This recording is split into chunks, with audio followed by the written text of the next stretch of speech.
Selamat berjumpa kembali anak-anak yang terkasih. Apa kabar? Semoga kalian tetap dalam keadaan yang sehat dan tetap semangat untuk mengikuti proses pembelajaran kita meskipun kita tidak bisa mengadakan proses pembelajaran secara langsung. Nah, anak-anak yang terkasih, pada pelajaran sebelumnya kita telah bersama-sama mendalami, memahami bahwa Allah adalah sebagai sumber keselamatan sejati dan bahwa Allah itu adalah Allah yang Maha Kasih.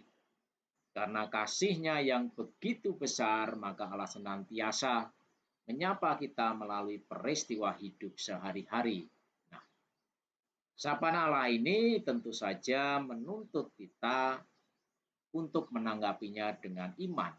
Nah, anak-anak, orang yang sungguh-sungguh beriman adalah orang yang tidak hanya sekedar percaya bahwa Allah itu ada, tetapi dia sungguh-sungguh menyerahkan penyelenggaraan hidupnya kepada kehendak Allah yang Maha Tinggi.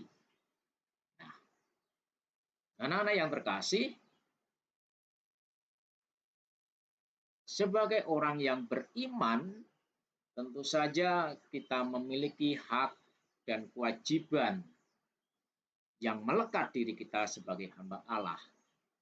Hak dan kewajiban sebagai orang beriman, hak dan kewajiban sebagai anggota gereja. Inilah yang akan kita bahas pada bab 2 ini.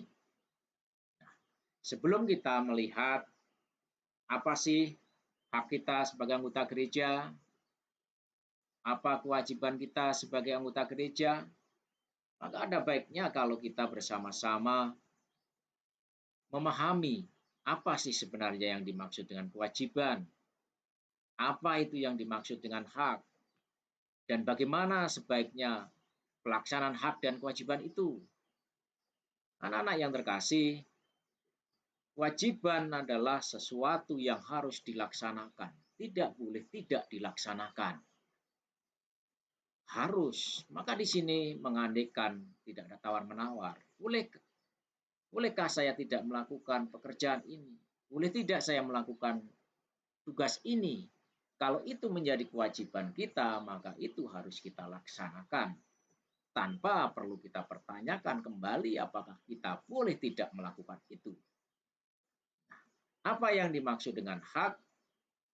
Hak adalah milik, kewenangan, atau kekuasaan yang benar untuk melakukan sesuatu atau menuntut sesuatu.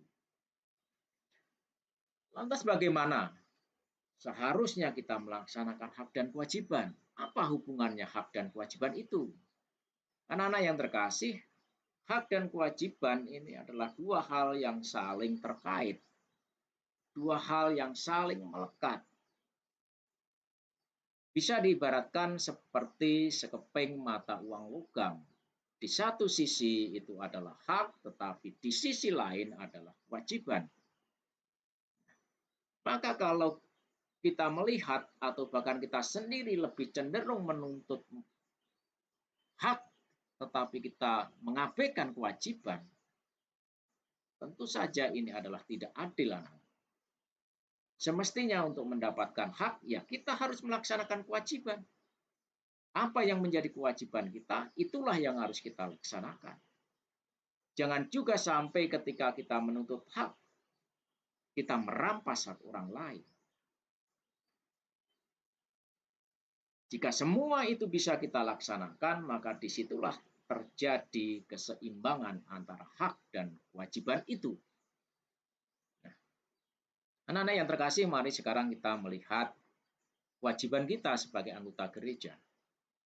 Kewajiban kita sebagai anggota gereja ini sangat jelas tertuang dalam 5 perintah gereja yang isinya ikutlah perayaan Ekaristi pada hari Minggu dan hari raya yang diwajibkan.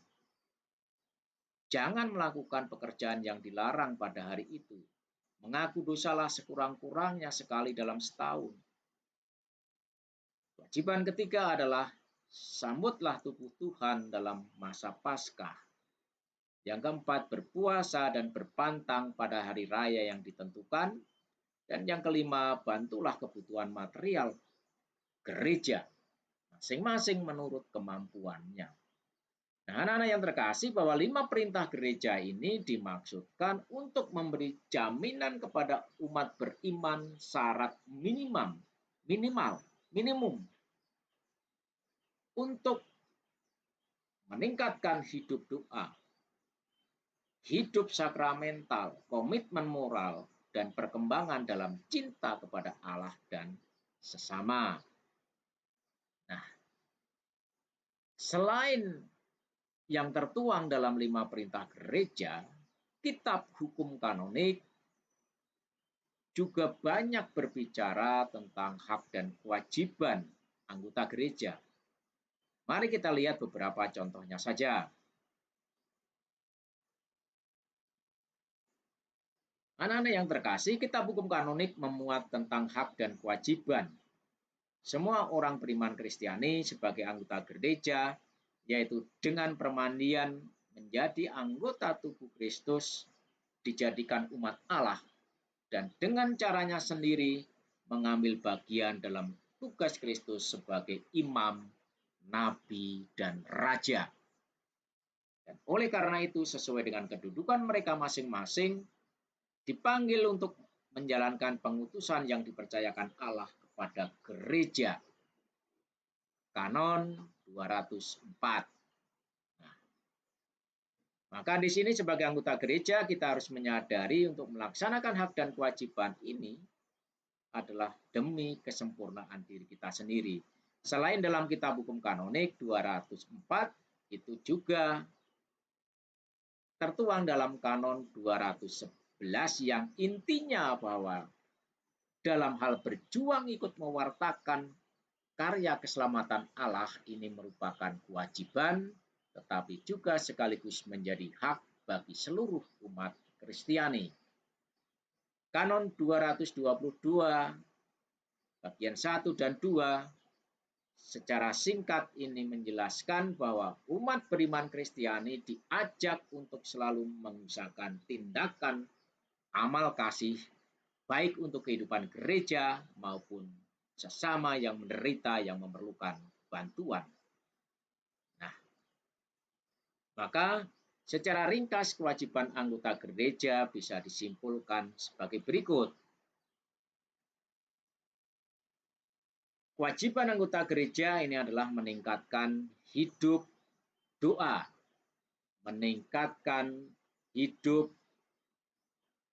moral, meningkatkan hidup sakramental, kemudian juga terlibat secara aktif dalam karya pelayanan gereja. Jadi kehadiran kita menjadi tanda kehadiran Allah sendiri di tengah-tengah masyarakat. Apa yang dimaksud dengan hidup doa? Hidup doa adalah bahwa doa ini dihayati sebagai ungkapan hati secara jujur kepada Allah. Ungkapan syukur atas kebaikan Allah, sehingga mendorong kita untuk bisa mensyukuri sekecil apapun anugerah Allah. Bahwa dalam peristiwa yang tidak menyenangkan pun, seseorang masih bisa mensyukurinya. Inilah makna hidup doa. Hidup moral adalah berusaha mengarahkan hidup kita pada karya kebijaksanaan ilahi, menghindari perbuatan-perbuatan yang bisa menjauhkan kita dari cinta kasih Allah. Hidup sakramental adalah menghayati perayaan sakramen sebagai tanda kasih Allah yang menyelamatkan. Kemudian, hak sebagai anggota gereja bisa disimpulkan bahwa hak dalam bidang liturgi, hak dalam kebebasan, hak dalam bidang pewartaan, dalam bidang liturgi misalnya mendapatkan pelayanan rohani, mendapatkan pelayanan sakramen, mengadakan ibadat sesuai ritus yang ditetapkan, Kemudian dalam bidang pewartaan ini misalnya adalah ikut serta pewartaan Injil, memperoleh pendidikan Katolik, dalam kebebasan misalnya, hak untuk berserikat, hak memilih status kehidupan, apakah kita mau memilih panggilan hidup berkeluarga, memilih panggilan hidup membiara menjadi seorang bruder, seorang suster, menjadi seorang pastor. Ini adalah hak kita untuk memilih status kehidupan kita dalam gereja. Anak-anak yang terkasih, untuk mendalami tentang hak dan kewajiban sebagai umat beriman, silahkan membaca Injil Markus bab 10 ayat 35 sampai 40. Pertanyaannya, setelah kalian membaca, silahkan direnungkan, direfleksikan. Apa sih yang diajarkan oleh Tuhan Yesus berkaitan dengan hak dan kewajiban berdasarkan Injil Markus tersebut? Kemudian bagaimana caranya bisa mewujudkan ajaran Tuhan Yesus tersebut dalam hidup sehari-hari? Anak-anak yang terkasih, semoga pembelajaran hari ini bermanfaat bagi kita semua, terutama dalam keikutsertaan kita untuk mewartakan kabar sukacita kepada siapapun. Tuhan memberkati. Terima kasih.